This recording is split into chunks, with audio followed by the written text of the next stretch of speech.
নমস্কার বন্ধুরা, ভোগসাল with village cooking এর পক্ষ থেকে 25শে ডিসেম্বর অর্থাৎ সাহেবের বড়দিনে সবাইকে শুভেচ্ছা জানাই। আজকে আমরা বাড়িতেই পিকনিক করে নেব। নিয়েছি মুরগির মাংস আর এইদিকে নিয়েছি আমরা চাটনি হবে আর মুরগির মাংস পেঁপে দিয়ে রান্না করব। আর নিয়েছি বেগুন ভাজা করব। চলুন তাহলে। অর্পণ, বেগুনটাকে ভালো করে দেখাও। কচি বেগুন দেখিয়ে দাও, আমাদের গাছের বেগুন দেখুন।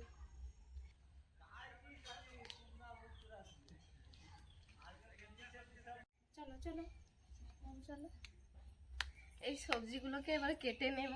আর মাংসটা তো আগে থেকে ধুয়েই নিয়েছি, এবার এটাকে রান্নার জন্য প্রস্তুত করে নেব। চলুন তাহলে। আমরা চাটনি করব, তাই জন্য আমড়াটাকে আগে একটু হালকা করে সিদ্ধ করে নিচ্ছি জলে। সিদ্ধ মাংস ঝোলের জন্য আলু আর পেঁপে কেটে নিয়েছি। মশলার জন্য মাংস ঝোলের মশলা পেঁয়াজ, আদা, রসুন, কাঁচা লঙ্কা, টমেটো, ধনেপাতা, এখানে লঙ্কা গুঁড়ি, হলুদ গুঁড়ি, নুন, তেজপাতা, এই যে এলাচ, লবঙ্গ, জিরে, সাদা তেল আছে। আর বেগুন ভাজা হবে, তাই জন্য বেগুনগুলো কেটে নিচ্ছি। আলু আর পেঁপে ভেজে নেব, তার জন্য আলু আর পেঁপেতে নুন আর হলুদ মাখিয়ে নিচ্ছি। আমরা তো ফিস্ট বাড়িতেই করছি, আপনারা কে কোথায় গেছেন কমেন্টে আমাদের জানাবেন। আর এইদিকে আমড়াটা সেদ্ধ করতে থাক, ততক্ষণে আমি মাংস ঝোলের জন্য মশলাটা বেটে নিচ্ছি। আমড়াটা সেদ্ধ হয়ে গেছে, এবার নামিয়ে নিচ্ছি। নামিয়ে না,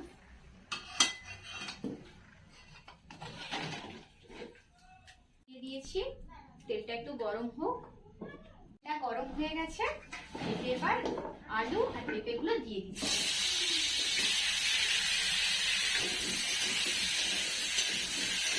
আমড়াটা যে সেদ্ধ করে নিয়েছিলাম, মা ওইদিকে আমড়ার থেকে তার ছালগুলো আলাদা করে নিচ্ছে। পেঁপেটাকে লাল লাল করে ভেজে নিয়ে নামিয়ে নিয়েছি। এবার দেখুন বন্ধুরা, এইদিকে কড়াটা বস করে দিয়েছি চাটনির জন্য। মা এবার চাটনি তুলে দেবে। কড়াই তেল দিয়ে দিই। মা কড়াই শুকনো লঙ্কা দিয়ে দিয়েছে, সামান্য পরিমাণ তেল দিয়ে দিলাম। ঠিক আছে, এবার এতে 5 ফোড়ন দিয়ে দিচ্ছি মা। এবার আমড়াটা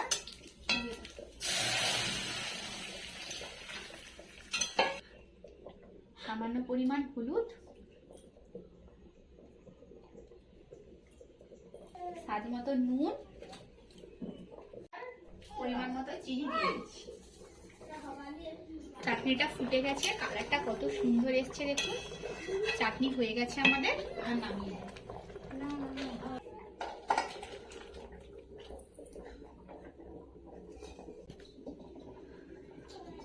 বেগুন ভাজার জন্য বেগুনে নুন আর হলুদ মাখিয়ে নেব।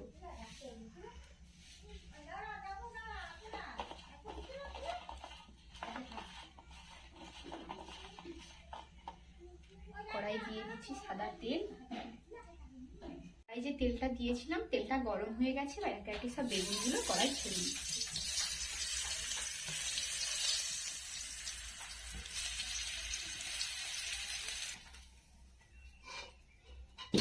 মাংস ঝোলের জন্য কড়াতে তেল দিয়ে দিয়েছি, তেল গরম হয়ে গেছে। এবার রঙের জন্য সামান্য পরিমাণ চিনি দিয়ে দেবো তেলে। আর ওইদিকে মাংস ঝোল করব বলে গরম জল বসিয়ে দিয়েছি। এবার ফোড়নে জিরে, এলাচ, লবঙ্গ আর তেজপাতা দিয়ে দিচ্ছি। ওই সঙ্গে দিয়ে দিচ্ছি কুচনো পেঁয়াজ আর কাঁচা লঙ্কা। পেঁয়াজটা ভাজা হয়ে গেছে, এবার দিয়ে দিচ্ছি টমেটো। এদিকে টমেটো আর পেঁয়াজটা ভাজা হতে থাক, আমি হলুদ আর লঙ্কাটা গুঁড়িয়ে দিই। 1 চামচ লঙ্কা গুঁড়ো,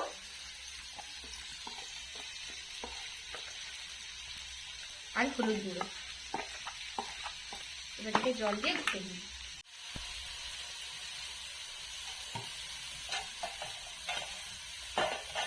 দিয়ে দিচ্ছি রসুন বাটা, দিয়ে দিচ্ছি আদা বাটা। ভালোভাবে কষিয়ে নেব।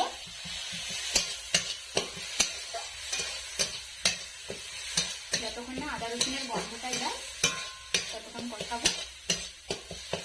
সব মশলা ভালোভাবে কষিয়ে নিয়েছি। এবার হলুদ আর লঙ্কা গুঁড়োটা দিয়ে দিই,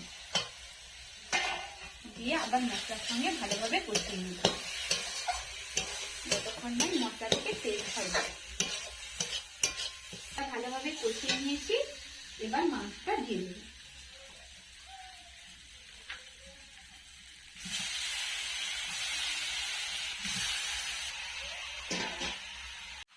দিয়ে দিচ্ছি পরিমাণ মতো নুন। এরপর মশলার সঙ্গে মাংসটা ভালোভাবে কষিয়ে নিই।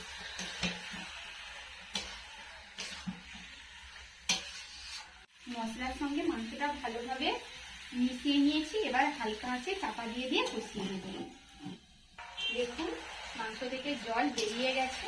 এই জলটা শুকনো হয়ে যখন তেল বেরিয়ে যাবে তখন মাংস কষা হয়ে গেছে। কত জল বেরিয়েছে দেখুন। দেখুন মাংস কষা হয়ে গেছে। এতে আমি একটু আলু আর পেঁপে দিয়ে দেব মাংসের সঙ্গে, আর মশলার সঙ্গে আলু আর পেঁপেটাকে কিছুক্ষণ কষিয়ে নেব। আলু, মাংস, মশলা সব ভালোভাবে কষানো হয়ে গেছে। এবার জল দিয়ে দেব। এবার ওই পাশে যে গরম জলটা করতে দিয়েছিলাম ওই জলটা দিয়ে দিচ্ছি।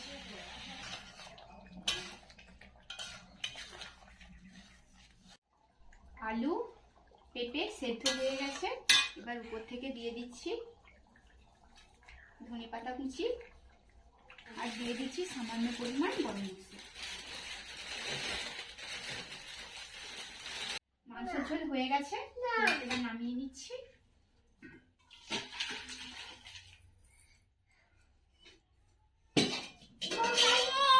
চলুন তাহলে সবাইকে পরিবেশন করে দিই।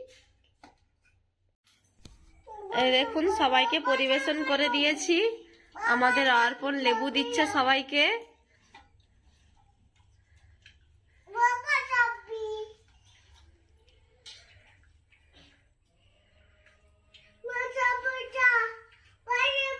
লেবু দিচ্ছে পাতে এবং নিচড়িয়ে দিচ্ছে। আর আমাদের এই যে আজকে যে মাংসটা হয়েছে খুবই ভালো হয়েছে। আর আজকে চাটনি হয়েছে, পাকা আমরা চাটনি, খুব সুন্দর, মাংসের সঙ্গে খুব ভালোই লাগছে। আর সঙ্গে আছে বেগুন ভাজা, খুব ভালো হয়েছে। আমার এই নাতি আমার দাদু ভাই অর্পণ এই তো লেবু তো একবার পাতা নিড়িয়ে দিচ্ছে, আপনারা দেখতে পাচ্ছেন। যদি একটু বেশি হয়ে যাবে।